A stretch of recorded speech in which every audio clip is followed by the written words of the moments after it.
Setelah ketemu semuanya, beliau akhirnya sadar bahwa masalah sakitnya selama ini itu memang benar dari... Nah, baru di hari ke-11 kita bantu untuk berikan solusinya.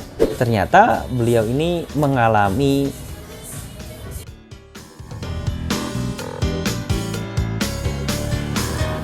Oke, selamat pagi. Assalamualaikum warahmatullahi wabarakatuh. Salam sehat dan berkah selalu untuk teman-teman semuanya. Pada video kali ini ya teman-teman, kita kembali lagi di konten SM Care, SMED Solution. Dan saya ingin sharing lah ke teman-teman karena barusan aja diskusi dengan salah satu member yang ikut mentoring di step yang ke-11. Dan keren banget karena beliau akhirnya menemukan sumber atau menemukan akar sebab sakitnya selama ini tuh apa gitu ya. Dan setelah periksa ke rumah sakit, pergi ke dokter, kemudian ke orang pinter juga, semuanya bilang Mbak nggak ada masalah apa-apa kok dengan tubuhnya, masalah Mbak tuh ada di pola pikir. Semuanya bilang seperti itu. Tapi si member ini awalnya nggak percaya, belum percaya gitu ya, karena merasa nggak ada masalah apa-apa di pola pikirnya, merasa baik-baik saja gitu ya. Nah, barulah ikut mentoring, kemudian ketemu di step yang ke-8, karena memang di step yang ke-8 di mentoring itu kan kita minta teman-teman untuk menggali akar sebabnya, sebab masalahnya gitu ya.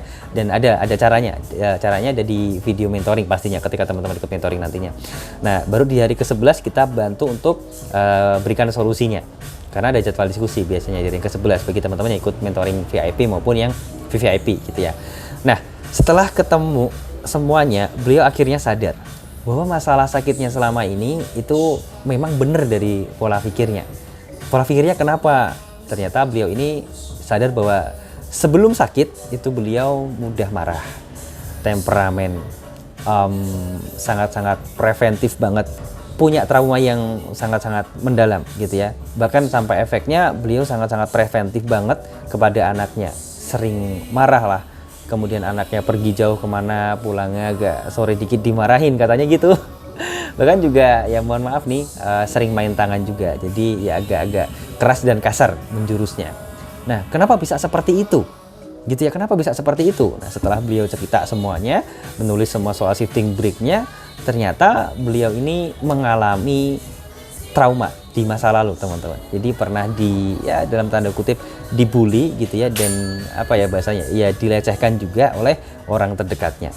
Sehingga ketika beliau punya anak seumuran dengan usia beliau dulu ketika mendapat perlakuan seperti itu, beliau sangat-sangat preventif terhadap anaknya.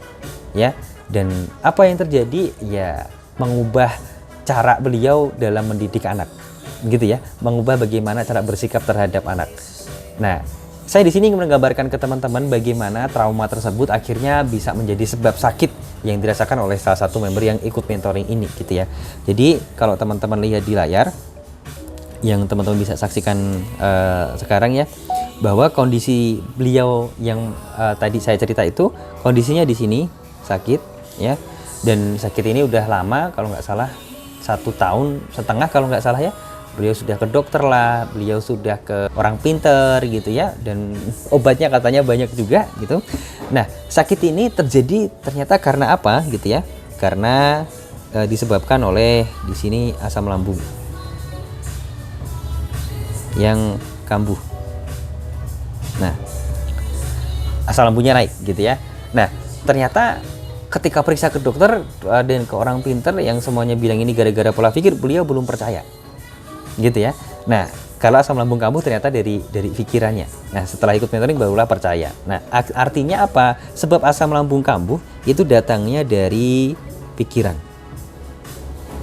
Makanya asam lambungnya kambuh. Gitu ya, teman-teman. Nah, sebab dari pikirannya apa? Tadi beliau cerita sendiri dan beliau mengakui bahwa karena emosional, kemudian temperamen, kemudian baperan ya, yang mudah marah, nggak sabaran, itu satu paket ya dengan temperamen pastinya. Nah, ini yang menyebabkan beliau ini sakit. Nah, ternyata setelah digali, kenapa beliau kok semudah itu marahnya gitu ya, kenapa kok sangat-sangat temperamen? Karena ternyata beliau dulunya ada trauma yang sudah lama sekali.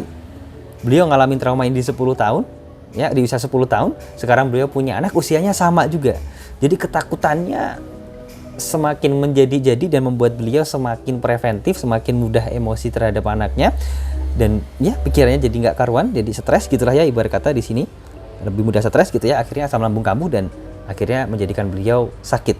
Karena ini kejadian yang diakumulasi. Cara berpikir beliau, pikiran yang stres ini kan dialami terus ya setiap hari, karena ya hidup terus kan sama anaknya gitu ya berdampingan. Akhirnya terjadi adalah beliau sakit dan nggak sembuh-sembuh. Nah setelah kita gali, ketemulah masalah utamanya ada di trauma ini teman-teman. Gitu. Nah yang ingin saya tekankan di sini, dan tadi juga saya sampaikan ke member yang ikut mentoring tersebut ya, ke mbaknya, ke beliau gitu ya, bahwa tak ada cara lain selain memang harus membereskan masalah trauma ini. Kenapa? Kalau trauma ini masih kebawa, maka sifat atau karakter beliau ini masih akan tetap emosional, masih akan tetap temperamen, masih akan tetap sangat-sangat preventif dan sangat-sangat berusaha melindungi anaknya agar tidak mengalami kejadian seperti sama dengan beliau dulunya, gitu ya. Dan akhirnya apa yang terjadi? Ya membuat beliau jadi stres, dan ya efek lainnya membuat mental anaknya jadi nggak bagus juga malahan gitu ya, malah mempengaruhi tumbuh kembang dari anak beliau juga gitu ya. Dan kalau udah stres ya udah asam lambung naik, akhirnya sakit dan nggak sembuh-sembuh gitu ya. Maka yang kita sampaikan ke beliau tadi, solusinya adalah oke, kalau memang itu kejadian yang dulu yang sudah berlalu dan ternyata yang orang atau si oknum ini ya yang melakukan tindakan tersebut ternyata sudah berubah, berbeda banget dari yang dulu gitu ya, maka tidak ada kata lain selain kita ya harus memaafkan dan harus mengikhlaskan kejadian tersebut. Tadi beliau sih menyampaikan, Mas susah banget Mas, karena ya kadang tiap hari masih ketemu, kalau lihat wajahnya tuh saya langsung teringat-ingat dengan apa yang dilakukan dulunya Mas gitu. Nah itu artinya ada trauma secara emosional, ada trauma dari batinnya gitu ya. Nah trauma itu kan hanya akan hilang karena ya itu tadi, kita bisa memaafkan dan mengikhlaskan. Nah gimana caranya gitu ya, akhirnya kita sampaikan caranya, beberapa step yang harus beliau lakukan ini, yaitu mengubah mindsetnya, men-shifting mindsetnya seperti metode yang kita atau SMID gunakan gitu ya, dan beliau berkomitmen untuk melakukannya. Kenapa? Karena kalau beliau nggak berkomitmen melakukan solusi yang kita sampaikan tadi itu gitu ya, maka ya akan tetap emosional terus karena kebawa dengan memori di masa lalunya itu. Akhirnya cara beliau, karakter beliau, sikap beliau terhadap anak akan sama terus seperti yang kemarin menyebabkan beliau sakit. Yang sakit gak cuma beliau akhirnya, tapi anaknya kena imbasnya juga, kena sakit juga gitu loh teman-teman ya, paham yang saya maksudkan di sini ya. Nah kalau nanti nggak diberesin, maka potensi asam lambung kambuh gara-gara stres akan ada terus, dan apa yang terjadi? Ya akan sakit terus, mungkin tambah parah juga ya, nggak sembuh-sembuh, lama sembuhnya nanti gitu. Maka saya tekankan sekali lagi, satu kalimat yang tadi saya sampaikan, kalau nggak salah sih intinya gini, semua yang terjadi itu kan sudah sesuai dengan garisnya Gusti Allah gitu ya. Mbak, saya bilang gitu ke mbaknya, iya Mas, artinya apapun yang terjadi itu sudah sesuai dengan ketetapannya Gusti Allah. Mau nggak mau kita sebagai makhluknya gitu yang diciptakan sama Gusti Allah, ya mau nggak mau harus menerimanya. Nah artinya apa? Kejadian yang dulu kita harus bisa terima ya, tapi memang kita tidak ada cara lain untuk bisa melupakannya selain dengan mengikhlaskannya dan mengingat-ingat hal yang lain terkait dengan orang atau oknum tersebut. Nah caranya kayak gitu. Selama ini mbak ini atau member ini kan selalu berpikir soal keburukannya, kejelekan si orang itu gitu ya. Nah kita ubah mindsetnya ya, kita shifting tuh mindsetnya gitu ya, untuk nggak inget-inget keburukannya lagi, tapi inget-inget kebaikannya. Nah caranya seperti itu. Nah kita lihat hasilnya nanti, karena seingat saya sih dulu ada member yang ikut mentoring mengalami hal yang sama kayak member ini gitu ya teman-teman. Mungkin 3-5 bulan yang lalu lah, itu ada yang mengalami trauma seperti ini juga. Bahkan nggak cuma dilecehkan ya, sampai dibully habis-habisan karena memang orang tuanya, mohon maaf nih, ODGJ gitu ya, dengan gangguan jiwa, dan beliau sebatang kara, jadi ya bener-bener merasa teraniaya lah gitu ya. Masalahnya sama, kurang lebih gitu ya. Akhirnya setelah ikut mentoring, beliau menyadari dan ya sudah memaafkan kejadian yang berlalu itu, sudah mengikhlaskan, dan sekarang mau fokus di masa yang sekarang sama masa depan gitu ya. Karena apa? Ya karena semua udah ketetapannya Gusti Allah. Dan beliau akhirnya menyadari bahwa gak mungkin lagi untuk memiliki cara berpikir yang kemarin, karena akan sangat membahayakan keluarganya gitu. Akhirnya beliau mau mengubah ya, melakukan solusi-solusi yang kita sampaikan, dan hasilnya alhamdulillah beliau juga sudah merdeka sekarang. Dan kalau beliau ini mungkin jauh lebih parah ya, member yang 3 atau 5 bulan yang lalu itu ya, itu malah sampai panic attack teman-teman Jadi panic attack psikosomatis itu diagnosa atau vonisnya dari dokter. Udah level yang paling parah malahan gitu ya. Tapi alhamdulillah tentu dengan izin Gusti Allah juga dan dengan tekad yang bulat, dengan muhasabah yang kuat, dengan semangat yang kuat dari si member ini tadi bisa merdeka. Dan harapan saya sih Mbak yang tadi diskusi ini bisa melakukan hal yang sama, karena solusi yang kita sampaikan juga kurang lebih sama, agar nanti bisa dapat hasil yang sama juga dengan member yang dulu mengalami masalah yang sama dengan si Mbaknya ini. Nah mungkin itu sekedar gambaran buat teman-teman ya. Kadangkala masalah trauma itu tidak teman-teman sadari, tidak disadari karena teman-teman nggak tahu gitu, belum kelihatan gitu kan. Maka ketika ikut mentoring hari ke-8, teman-teman kita bantu untuk menggalinya dan akhirnya menyadarinya, oh ini ya masalahnya ya, karena digali tuh ketemu. Ya ibarat kata masalahnya itu ada di akarnya, kita harus mencangkul tanahnya biar kelihatan akarnya tuh ada apa gitu kan. Nah, akhirnya kan ketika sudah kelihatan kita jadi sadar, oh masalah saya di sini gitu. Nah, kalau member ini tadi juga teman-teman tambah parah kondisinya karena merasa suaminya itu nggak peduli, suaminya nggak perhatian, disuruh nganter ke rumah sakit nggak mau ya, terus kemudian disuruh nganter periksa nggak mau gitu ya, malah si Mbak ini punya obat yang berkresek-kresek banyaknya gitu ya. Itu dibuang ke sungai sama suaminya.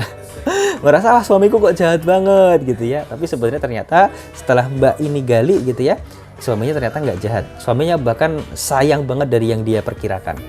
Kenapa? Karena nggak pengen sakit ketergantungan obat, akhirnya nanti malah muncul penyakit yang lainnya gitu. Akhirnya suaminya memutuskan untuk membuang obatnya saja gitu. Tapi ya karena Mbak ini tadi baper ya, masih kebawa dengan emosi yang sebelumnya menganggap suaminya jahat. Nah, setelah ikut mentoring, tadi beliau juga menyampaikan ternyata suami saya sangat baik banget, sangat sayang banget ya Mas sama saya. Dia peduli banget ya sama saya sekarang sama ke depannya. Akhirnya beliau bisa ngomong kayak gitu. Kenapa? Karena menggali sumber masalahnya di mana, kok dia emosi sama suaminya itu juga kenapa gitu kan. Ya banyak faktornya, tapi yang pasti ya ternyata akarnya itu ada di trauma yang beliau alami di masa lampau itu. Oke gitu ya teman-teman ya, semoga bermanfaat. Salam sehat dan berkah selalu. Wassalamualaikum warahmatullahi wabarakatuh.